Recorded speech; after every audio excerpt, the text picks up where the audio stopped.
Hello everybody and welcome to the Import-Export Hub channel week 11 newsreel. Bogdan here, your host for the next couple of minutes. I hope you're all doing fine and thank you for taking some of your time to watch me perorate. And without further ado guys, let's start with the quiz question for this week, which is related to pearls. So here it goes. Who was the largest exporter of natural pearls in the world in 2020 in terms of value? And options here are Myanmar, France, or the Philippines.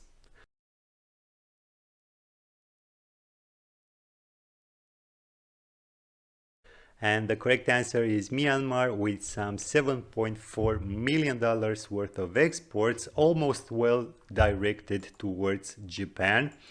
And with this very useful piece of information that will help absolutely nobody win at Jeopardy, let's now move on to the Freightos index, which for week 11 sat just below the $9.5 thousand mark, with big movers on the Europe to South America East Coast index, which went up 27%.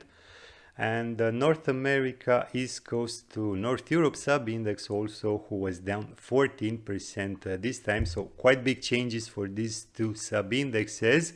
While for the main ones, I will start as usual with the Trans-Pacific head holds, and we have $16,024 for the sub-index connecting China to North America West Coast, and $17,359.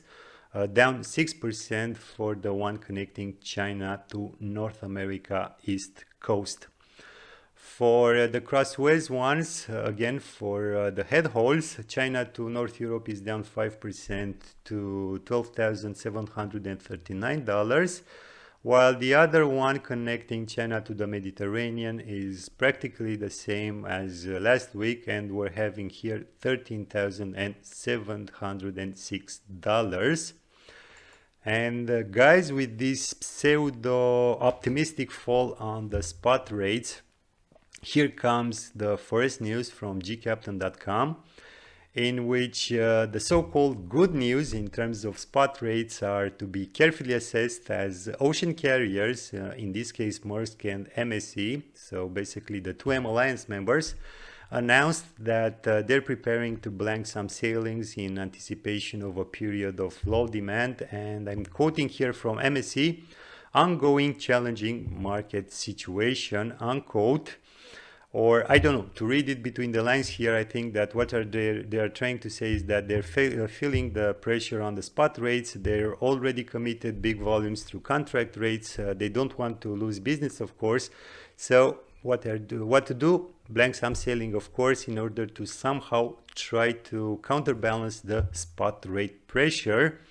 And yes, for sure, they will dampen the spot rate pressure for the short term, as most probably other carriers will do the same.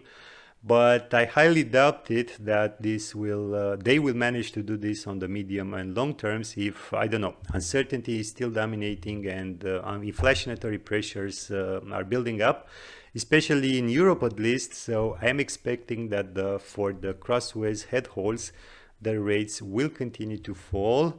As for the Trans-Pacific guys, well, here I think that the pressure will not be felt as much, and we will see minor changes there, at least again for the medium term. And okay, you could put the current spot pressure on the seasonality, or I don't know, last week lockdown in Shenzhen, if I'm not mistaken. But again, I highly doubt it that these two factors alone are responsible for this spot rate pressure.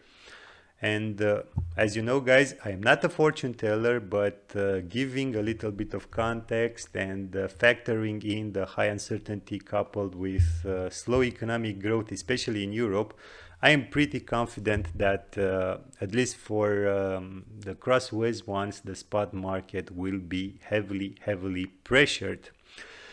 And guys, this was the first news for this week. Now I will pass through really quickly to my second one, and it's coming from McKinsey.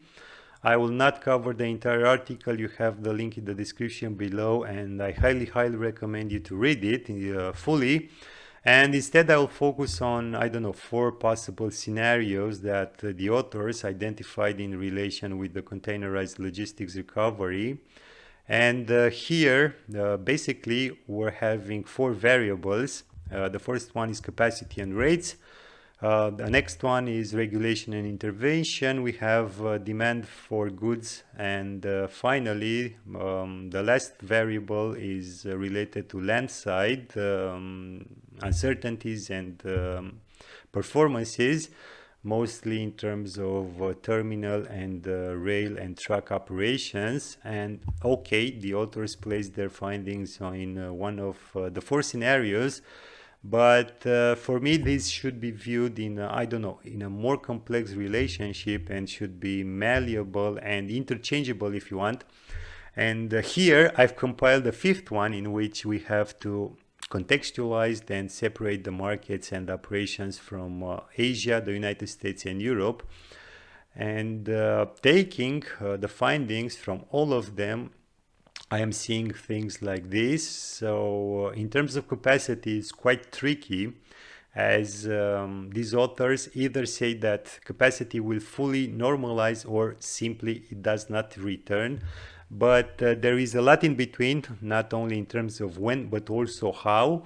And my guess is that yes, capacity will be better managed by the carriers, but we will not see rates returning to the pre-pandemic levels. Now, in terms of policy, I think that regulators will create marginal congestion relief if these regulators don't align their interests in terms of the whole system, and not focusing on, I don't know, their local or regional ones. So here I think that regulators would have to establish some kind of good practices methods. Now for the third driver, so demand for Asian goods, well, for the United States, most probably China and Southeast Asia will continue to supply their goods, while for Europe, the demand from Asia will have a modest growth, if you ask me, well below that from the United States. And finally, the 4th variable, which is related to the landside operations. Well, I think that here we have to distinguish between what drives China, Southeast Asia, the United States, and Europe. Because, I don't know, for the United States and in a smaller amount in Europe, congestion for most probably will be the norm for the next 2 or 3 years, with low terminal productivity, while in the Asian ports we will witness only short-term disruptions, if you ask me. So basically it's a mix between the 3rd and the 4th scenario, but here we should also not forget about what the regulators, especially those from the European Union, are going to do in terms of conferences and alliances, because if the current operations are going to be changed, for sure it will have ripple effects on all the variables I've just mentioned. So what I'm trying to say is that we should wait and see what the EU Commission on Competition has to say from 2024 onwards. It's not easy to anticipate what's going to happen, at least for a commoner like me, but most probably the lobbying arm of the shipping companies are already working heavily on how to secure yet another decade of protection. But guys, this is another story. So without anything else to add here, I will move on to my next news coming from containerized.com. It involves the mighty Maersk, as it inaugurated the first logistics hub in the United Arab Emirates after selling last week its assets in the Russian terminal operations. So quite a lot of work for Maersk executives. But anyway, here we have a brand new 10,000 square meters warehousing and distribution facility located in the Jebel Ali Free Zone in Dubai, which will cater customers in the United Arab Emirates, reinforcing Dubai's important location and the hub center, of course, for both air and maritime transportation.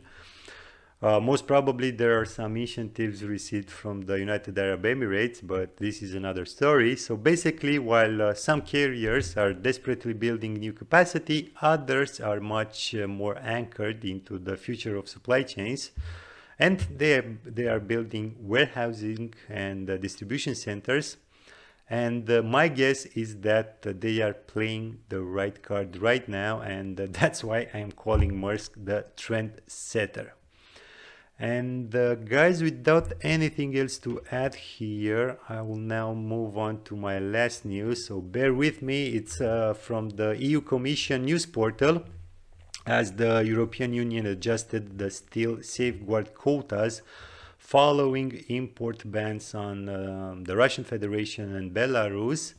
And basically, the quotas held by both Russia and Belarus for steel products will be redistributed proportionally to the rest of the countries based upon their export volumes towards the European Union from 2021. The change quotas will be applied from the 1st of April this year in order to, I don't know, avoid the shortage of steel in the European Union. And I will give you a couple of examples here with the countries who will gain the most for some steel products. And we have here Turkey and India for non-ally and other ally hot rolled sheets and strips. Turkey and Ukraine for rebars, and again we have Turkey and India for gas pipes, for example. And you can find the entire list with the new quotas in the implementing regulation link. There is quite a long list. I don't want to waste anyone's time with it. And guys, with this last news being covered, my time is up for today. Thank you all for watching. Don't forget to hit the like and the subscribe buttons. And as usual, until next time, keep your business safe. Thanks.